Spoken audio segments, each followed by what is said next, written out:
Quer dizer, eu acho que uma agência de notícias tem sempre lugar, quer dizer, não é por acaso que, se formos ver aí por todo o mundo, incluindo naqueles países mais pobres, com características diferentes das agências ocidentais que nós temos, mas mesmo que países africanos ou asiáticos, muito atrasados, com muito poucos recursos, têm uma agência de notícias nacional. Do Estado. Do Estado. Aliás, as agências de notícias, é bom desmistificar uma coisa, as agências de notícias, tirando uma americana, a AP e a Reuters, são agências do Estado, com mais ou menos disfarçadamente, mas que é basicamente o Estado que as sustenta, porque não é possível uma agência cumprir a sua missão só com as receitas que vêm dos meios de comunicação social, mesmo em países que têm uma população muito maior, que têm mais meios de comunicação social, que têm maiores níveis de leitura, que têm um número muito maior de meios de comunicação social. Até porque aí, sendo países maiores, também exigem mais investimento na cobertura do país. E uma agência tem uma missão de serviço público que é ter a informação de todo o país e das zonas que são de interesse estratégico relevante para o país. No caso da Lusa, a Lusa deve ter delegações nos PALOP, deve ter delegações em Timor, deve ter noticiário do Brasil, precisa de ter delegações ou correspondentes em países europeus importantes, em países onde há grandes comunidades de imigrantes portugueses. Portanto, para haver, digamos, algum elo de ligação, até que, por exemplo, com comunidades de imigrantes portugueses, faz falta um elo de ligação, ter as notícias de lá e que cheguem as notícias de cá a essas comunidades, que também têm jornais próprios lá e que querem o noticiário de cá. E a Lusa é o veículo privilegiado para isso. Mas também porque é importante para qualquer país ter uma agência que difunda internacionalmente as coisas na perspectiva que tem esse país. Não tem que ser na perspectiva do governo, tem que ser na perspectiva do país. Eu lembro-me que aqui há uns anos, antes de haver a adesão à então CEE, houve muitos incidentes pesqueiros com barcos de pesca espanhóis, em que a EF dava uma versão que era a versão espanhola, que era o barco de pesca espanhol que estava cheio com razão, e eram as autoridades marítimas portuguesas que tinham atuado mal, e depois a Lusa não podia dar aquilo.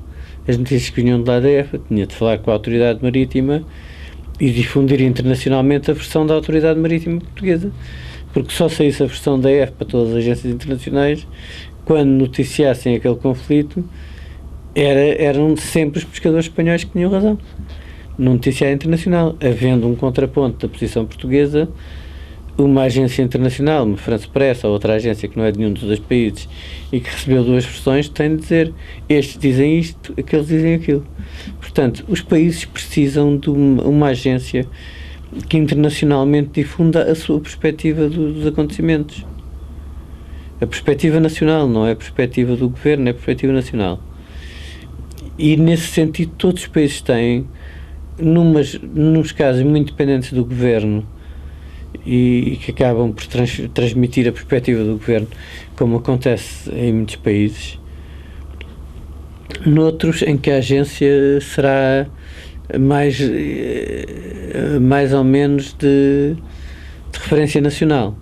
Mas para além de ser uma fonte grossista para os outros órgãos de comunicação social, tem também este papel que é necessário e é insubstituível, que é um bocado servir os interesses estratégicos num sentido lato do país, o que não quer dizer que a agência não seja independente, e esta perspectiva é um bocado insubstituível.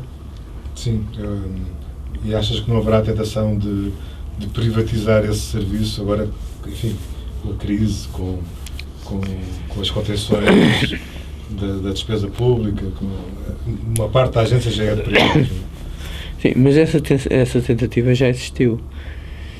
Quando havia a ANOP, houve um governo que tentou extinguir a ANOP, o que não conseguiu, mas criou ao lado, e foi uma criação do governo, sim.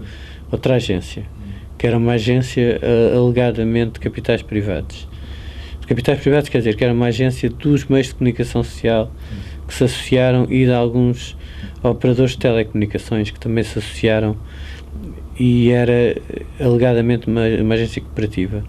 De facto, a agência foi criada com dinheiros do Estado e funcionou sempre com dinheiros do Estado. E, portanto, acaba por e aí acabava por haver menos preocupação, se calhar, da perspectiva nacional, numa agência que era de jornais, basicamente jornais, rádios e televisões, que tinham mais a perspectiva de receber um noticiário e de se poderem focar nas coisas próprias e ter ali uma entidade que lhes assegurava o noticiário essencial. E, portanto, acaba por ser uma perspectiva demasiado estreita para o que deve ser uma agência nacional. E, portanto, a privatização não traz nada de novo, porque continua a ser o Estado a pagar. E o que traz de novo é mais pela negativa, porque o foco do interesse nacional pode perder-se um bocado, e porque uma agência privada pode estar, a pública também está, sim, a defender interesses privados, pode estar mais sujeito a determinado tipo de pressões.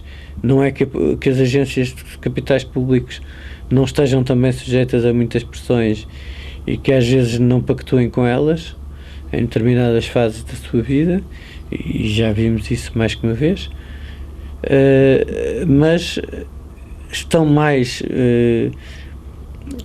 permeáveis a esse tipo de situações do que uma agência em que o Estado tenha a maioria de capital, pelo menos.